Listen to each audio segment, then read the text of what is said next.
Hello, this is how to hold your ukulele for our first timers.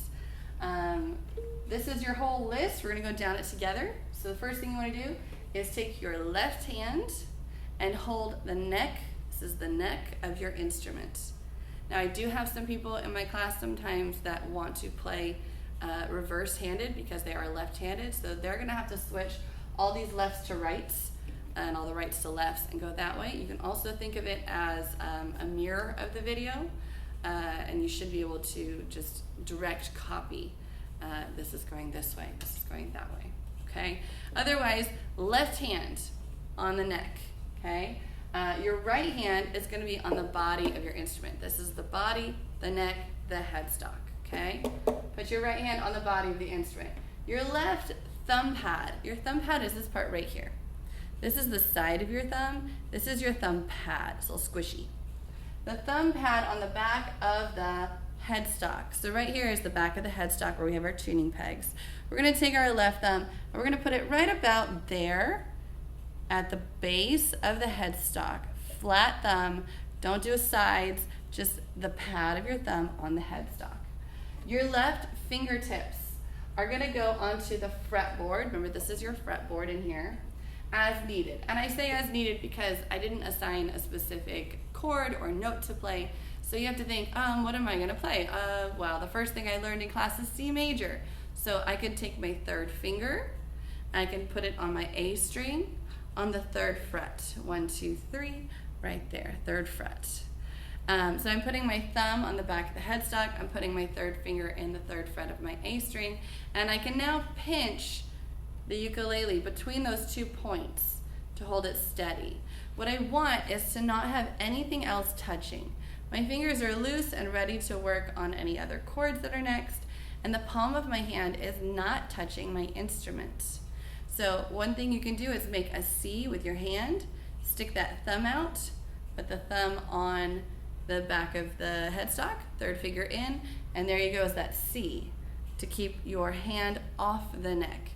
If your hand is supporting the neck of the instrument, it's going to make it very hard to play your A string. How can I reach my A string when my fingers are literally already past the neck of the instrument? It's very awkward to try to get in there. The other thing I see is people using the side of their first finger right here to support the neck of the instrument. You should not be touching right there. When we touch right there, it makes our fingers go diagonal across the fretboard. We want our fingers to be perpendicular to the fretboard. The fretboard is going this way, our fingers are going this way. That means our first finger is going to stretch across the first fret, second finger, second fret, third finger, third fret, fourth finger, fourth fret. They have to stay in their lanes. First finger is only going to touch things in the first fret. It can touch any string, but only in the first fret. Okay? Don't let it try to shift. That's going to lose your center of orientation in your brain. Okay? Keep them in their lanes right there. Thumb on the back of the headstock, third finger on the A3 string. Okay, nice pinch, open C.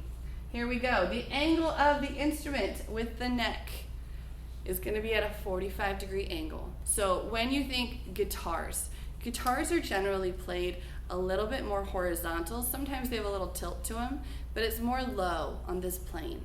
Ukuleles are different. Ukuleles are actually going to be brought up to a 45-degree angle. You need to pull this up so that the weight at the headstock, which is pretty significant, it's a heavy piece right here. The weight of the headstock is now going to go down the body to this point.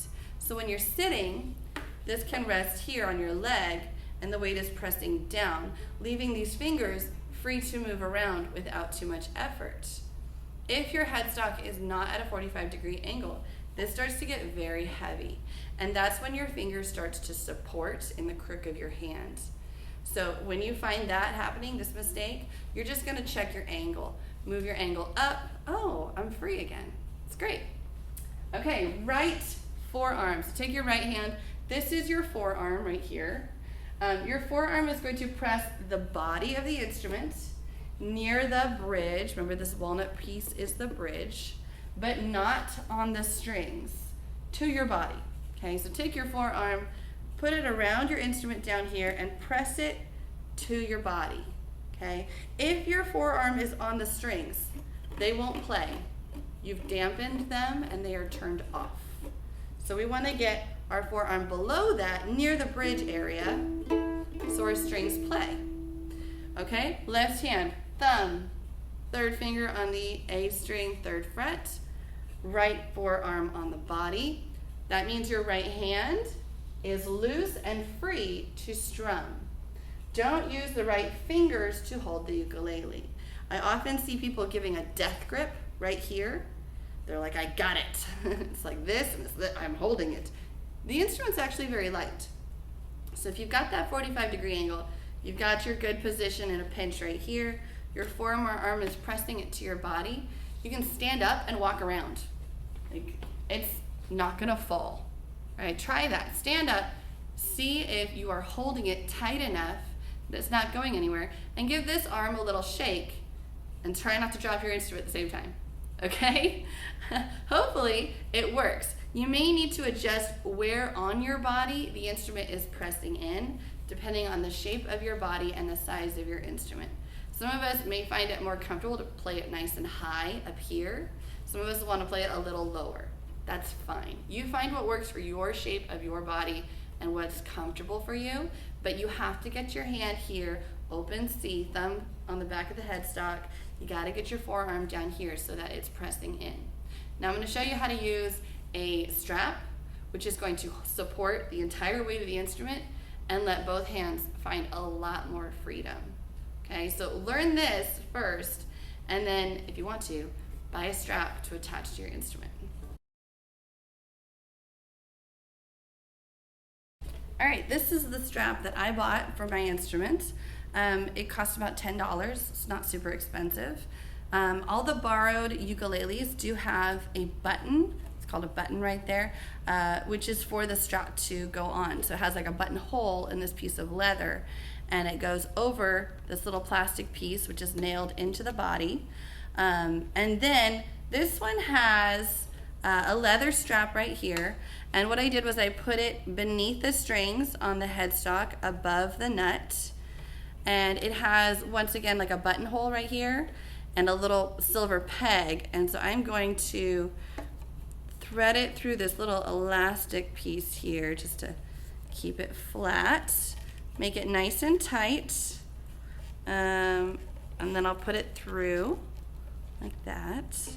And then it has another elastic piece right here just to keep that strap from like flapping around. It does have a disconnection place, so I can take it apart and off my body if I don't want to go like over my head. And then the adjustment to whatever height I want to play it at. So I want to put it right about here. And now I'm completely hands-free. And it's staying at a 45-degree angle. And I can, reach over and use my pencil for something without worrying about it. I can strum without having to sandwich this really, really hard. I'm still making sure that I have my thumb and my fingers in the correct place. I don't want to accidentally support this way.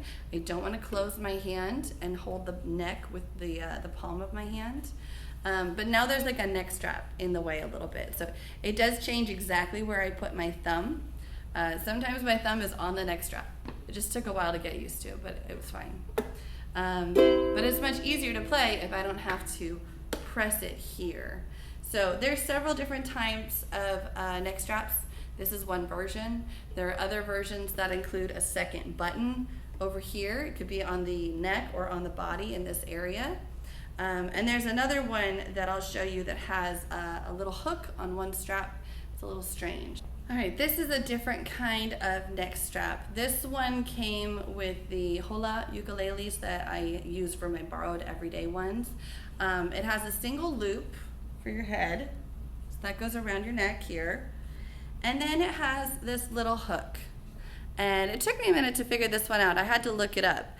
This hook is a little strange. So if you hold your instrument here and then take your neck strap with that hook and put it under the ukulele, right here, and then you're going to hook it onto the sound hole on the bottom. Okay, that's where it's supposed to go, which does hold the instrument to your body a little bit, but it also makes your instrument want to flip over constantly. So you do need to still press here to keep it from flipping.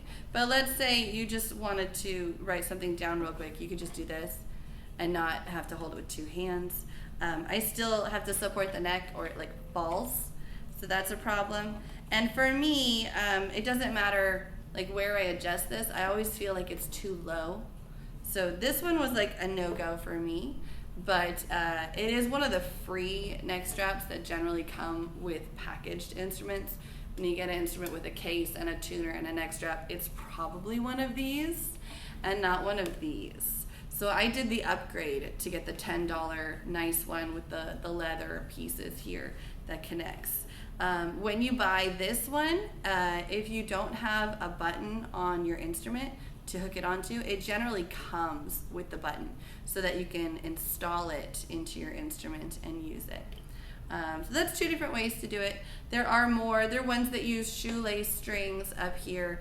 It's the same system of strapping them behind the strings on the headstock above the nut. You just would tie it dangling this way.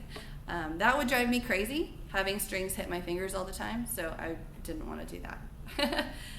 But play with it, try your neighbors and see if you like their style before you buy something. These ones are available in the classroom for use if it helps you. Try playing while sitting, try playing while standing.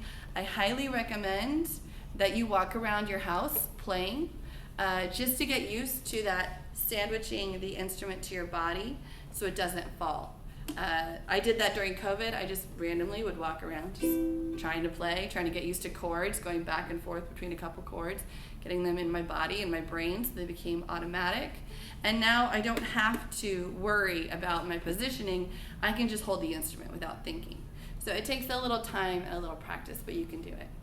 All right, that is how to hold your ukulele, as well as a little bit about straps. So now go learn some chords.